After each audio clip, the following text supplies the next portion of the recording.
17वीं शताब्दी का हिंदुस्तान एक ऐसे दौर से गुजर रहा था जब मुगल सल्तनत अपनी शान और शौकत के शिखर पर थी।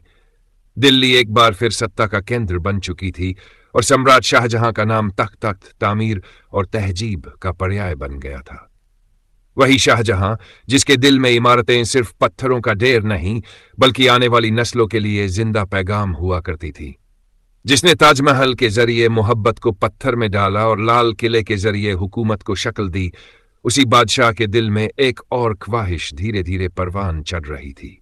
यह ख्वाहिश थी एक ऐसी जामा मस्जिद की तामीर जो न सिर्फ उस दौर की सबसे बड़ी मस्जिद हो बल्कि इस्लाम की रूह, इबादत की अजमत और हिंदुस्तान की मिली जुली तहजीब को एक साथ समेट ले। दिल्ली की पुरानी गलियों, यमुना के किनारों और शाहजहानाबाद की बस्तियों में जब यह चर्चा फैली कि बादशाह एक विशाल मस्जिद बनवाने का इरादा रखते हैं तो लोगों के दिलों में अजीब सी हलचल पैदा हो गई। उलेमा, फकीर, कारीगर, संगतराश, मजदूर और आम लोग सभी इस बात को लेकर बेचैन थे कि यह इमारत कैसी होगी, कहां बनेगी और किस मकसद के साथ खड़ी की जाएगी। कहा जाता है कि शाहजहां चाहते थे कि यह मस्जिद शहर के सबसे ऊंचे स्थान पर हो, ताकि जब इंसान इबादत के लिए आए तो उसके कदम खुद ब खुद दुनियावी ऊंचाइयों से उतरकर रब की तरफ बढ़ जाएं। कई जगहों पर विचार हुआ, कई नक्शे बनाए गए, लेकिन आखिरकार शाहजहानाबाद की उस ऊंची जमीन को चुना गया जहां से पूरी दिल्ली नजर आती थी, मानो यह मस्जिद पूरे शहर की निगाहबान बनने वाली हो। ये 16 फरवरी ईस्वी के आसपास जब मस्जिद की बुनियाद रखने का फैसला हुआ, उस दिन को दिल्ली के लोग आज तक याद करते हैं। सुबह से ही आसमान साफ था, हल्की हल्की हवा चल रही थी और दूर दूर से लोग इस मंजर को देखने के लिए उमड़ पड़े थे। उलेमा ने दुआएं पढ़ी, कुरान की आयतें गूंज उठी और शाहजहां ने खुद बुनियाद का पहला पत्थर रखने की रस्म अदा की। उस पल में सिर्फ एक इमारत की शुरुआत नहीं हुई थी बल्कि सदियों तक कायम रहने वाली एक रूहानी विरासत की नींव रखी जा रही थी। शाहजहां ने हुक्म दिया कि इस तामीर में किसी भी तरह की जल्दबाजी न की जाए, हर पत्थर सोच समझ कर लगाया जाए और हर काम इस नियत से हो कि यह अल्लाह के घर के तौर पर इंसानों को जोड़ने वाली जगह बने। इसके बाद तामीर का सिलसिला शुरू हुआ जो आने वाले 6 सालों तक बिना रुके चलता रहा।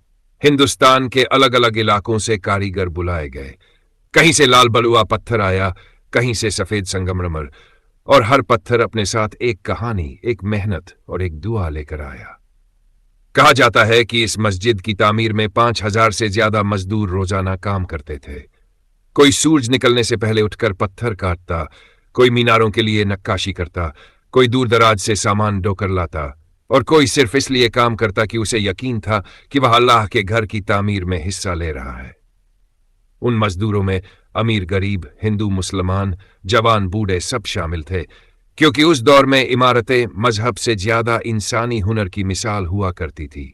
हर शाम जब सूरज डलता और काम रुकता तो लोग थके हुए जिस्मों के साथ मस्जिद की अधूरी दीवारों को देखते और दिल ही दिल में सोचते कि एक दिन यही दीवारें सजदों से भर जाएंगी, यही आंगन नमाजियों की आवाजों से गूंजेगा और यही मीनारें अजान की सदा को आसमान तक पहुंचाएंगी। शाहजहां अक्सर तामीर की जगह पर आता, कारीगरों से बात करता, नक्शों को देखता और छोटी छोटी बातों पर भी ध्यान देता, क्योंकि वह जानता था कि वक्त गुजर जाता है लेकिन इमारतें इंसान की सोच को सदियों तक बयान करती रहती हैं। इस मस्जिद का हर हिस्सा किसी न किसी मकसद के साथ गढ़ा जा रहा था। विशाल आंगन इसलिए बनाया गया ताकि हजारों लोग एक साथ नमाज अदा कर सकें। ऊंची मीनारें इसलिए खड़ी की गई ताकि अजान दूर दूर तक सुनाई दे और गुंबदों को इस तरह तराशा गया कि उनकी गूंज इबादत करने वालों के दिलों तक उतर जाए। लाल पत्थर की मजबूती और सफेद संगमरमर की पाकीज़गी को मिलाकर यह दिखाने की कोशिश की गई कि ताकत और पाकीज़गी अगर साथ साथ चले तो नतीजा कितना खूबसूरत हो सकता है। जैसे जैसे तामीर आगे बढ़ती गई वैसे वैसे दिल्ली वालों के दिलों में इस मस्जिद के लिए मोहब्बत और इंतजार बढ़ता गया। लोग दूर से आकर देखते, अपने बच्चों को दिखाते और कहते कि देखो, यह वह जगह है जहां एक दिन तुम अल्लाह के सामने सजदा करोगे। इस पैलेस में ही जामा मस्जिद सिर्फ एक इमारत नहीं बल्कि एक ख्वाब बन चुकी थी, ऐसा ख्वाब जिसमें बादशाह की सोच, कारीगरों की मेहनत और आम लोगों की उम्मीदें एक साथ जुड़ गई थी।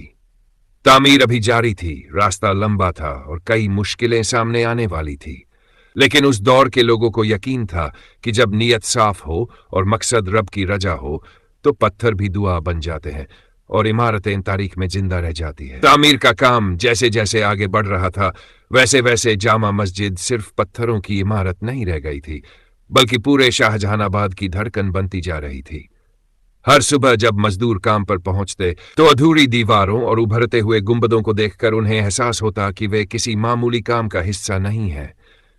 लेकिन इस रास्ते में मुश्किलें भी कम नहीं थी। इतनी विशाल इमारत के लिए पत्थरों की लगातार आपूर्ति एक बड़ी चुनौती थी। लाल बलुआ पत्थर दूर दराज की खदानों से लाया जाता था, सफेद संगमरमर को महीनों की मेहनत से तराशा जाता था और हर पत्थर को ऊंचाई तक पहुंचाने के लिए इंसानी ताकत पर ही भरोसा किया जाता था। कई बार मौसम भी दुश्मन बन जाता, तेज गर्मी में मजदूरों के हाथ छिल जाते, बरसात में जमीन फिसलन भरी हो जाती और काम रोकना पड़ता।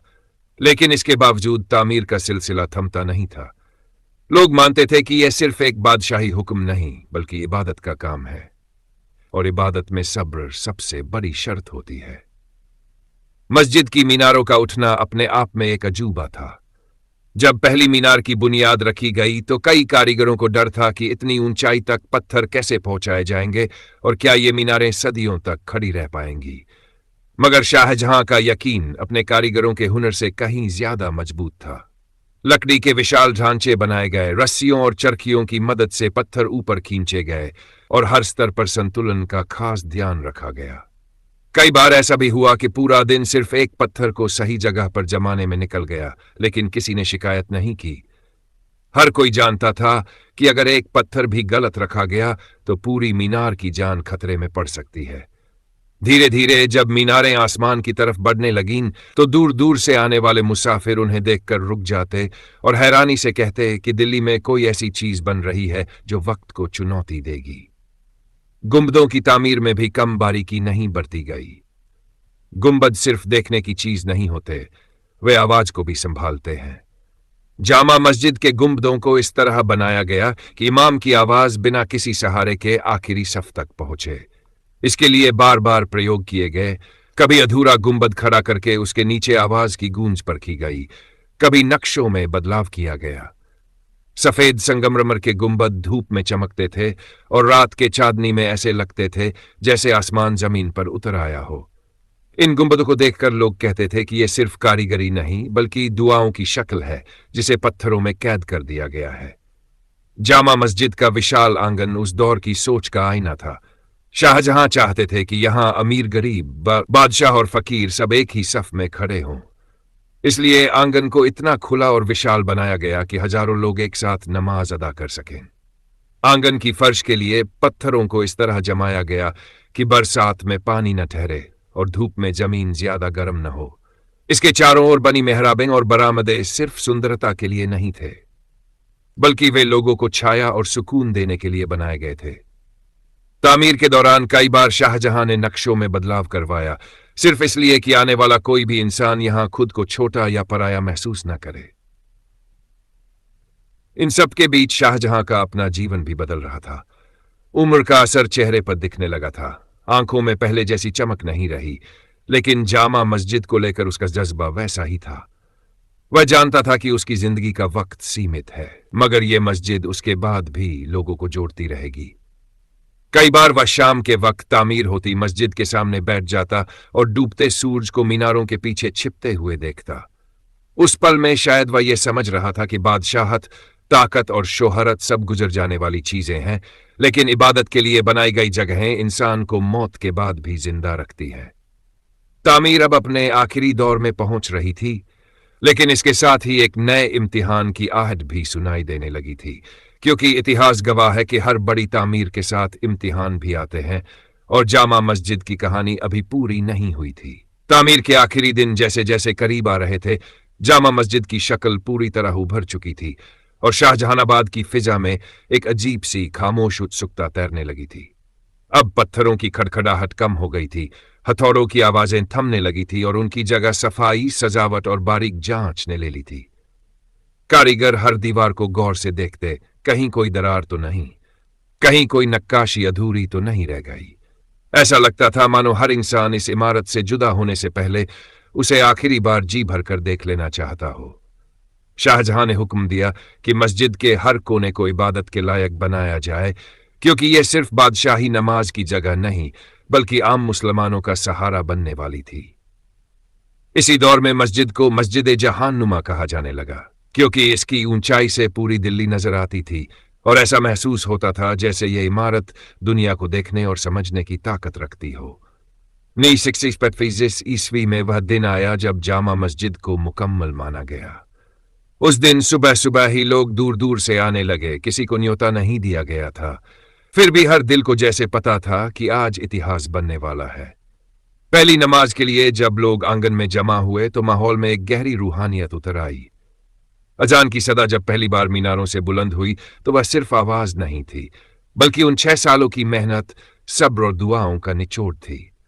लोग कहते हैं कि उस अजान को सुनकर कई आंखें भर आई, क्योंकि यह एहसास हर किसी को हो रहा था कि वह किसी मामूली पल का गवाह नहीं है। शाहजहां खुद भी उस पहली नमाज में शामिल हुआ, लेकिन उस दिन वह एक बादशाह से ज्यादा एक बंदा बनकर खड़ा था, आम नमाजियों की तरह सिर झुकाए अल्लाह के सामने अपने दिल की बात कहता हुआ। मस्जिद के मुकम्मल होते ही उसका असर सिर्फ दिल्ली तक सीमित नहीं रहा। दूर दराज से आने वाले मुसाफिर, ताजिर और उलेमा जब इसे देखते तो दंग रह जाते। वे कहते कि हिंदुस्तान में अगर इस्लामी तामीर की रूह को समझना हो तो जामा मस्जिद को देखना जरूरी है। यहां की हर मेहराब, हर सीढ़ी और हर पत्थर में एक संतुलन दिखाई देता था। न ज्यादा दिखावा, न बेरुखी, बल्कि एक ठहराव जो इंसान को खुद के अंदर झांकने पर मजबूर कर देता था। धीरे धीरे जामा मस्जिद सिर्फ नमाज की जगह नहीं रही, बल्कि यह इल्म, सलाह और समाजी मेल जोल का भी केंद्र बन गई। लोग यहां इकट्ठा होते, मसले सुलझाते, दुआ मांगते और एक दूसरे के दुख सुख में शरीक होते। इसी दौरान शाहजहां के जीवन में अंधेरा भी गहराने लगा। बीमारी और उम्र ने उसे कमजोर कर दिया और कुछ ही समय बाद उसे किले में कैद कर दिया गया। कहा जाता है कि कैद के दिनों में जब वह अपनी खिड़की से दूर जामा मस्जिद की मीनारों को देख पाता था तो उसकी आंखें देर तक वहीं ठहरी रहती थी।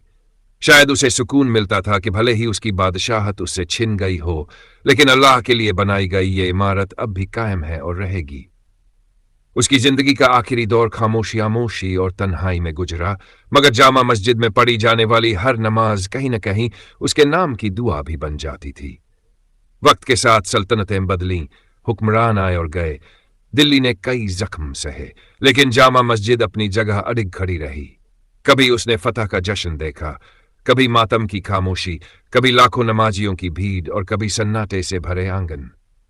हर दौर में इस मस्जिद ने लोगों को यही याद दिलाया कि ताकत और तख्त अस्थायी होते हैं, मगर इबादत और नीयत से बनाई गई चीजें वक्त से लड़ने की ताकत रखती हैं।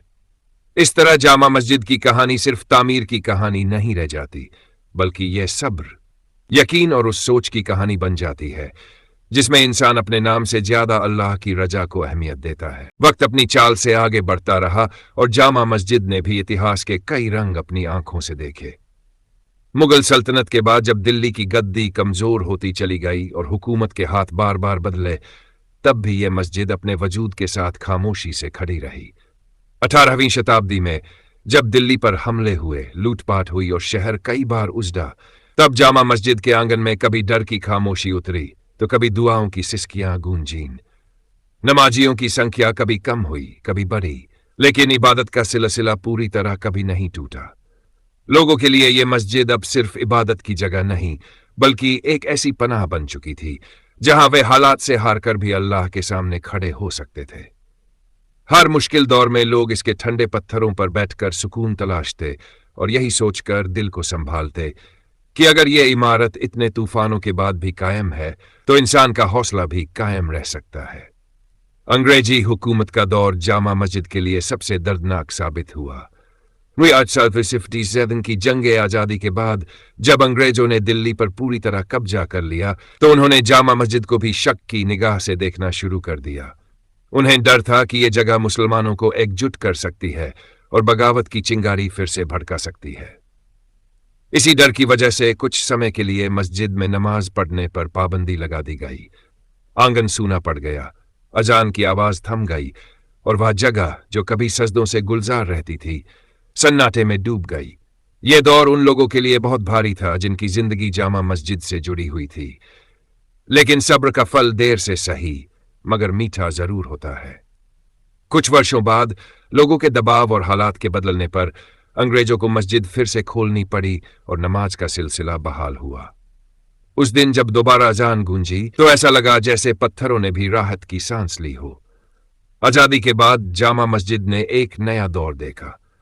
अब यह सिर्फ एक ऐतिहासिक इमारत नहीं बल्कि आजाद हिंदुस्तान में मुसलमानों की पहचान और विरासत का अहम हिस्सा बन गई। हर जुमे और ईद के मौके पर यहां लाखों लोग जमा होने लगे। देश के अलग अलग कोनों से आने वाले लोग जब इसके आंगन में खड़े होते तो उन्हें यह एहसास होता कि इतिहास अभी खत्म नहीं हुआ बल्कि वह आज भी सांस ले रहा है। जामा मस्जिद ने आजादी के बाद कई समाजी और धार्मिक आंदोलनों को करीब से देखा। कई अहम ऐलान यहीं से हुए और कई बार यह मस्जिद इंसाफ, अमन और भाईचारे की आवाज का मंच बनी।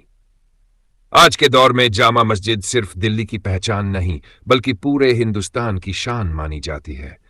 इसके आसपास की गलियों में बदलती दुनिया की रफ्तार दिखाई देती है, भीड़, शोर और बाजार की हलचल, लेकिन जैसे ही इंसान इसके अंदर कदम रखता है सब कुछ थम सा जाता है। पत्थरों की वही ठंडक, मीनारों की वही ऊंचाई और गुंबदों की वही खामोश गवाही आज भी मौजूद है।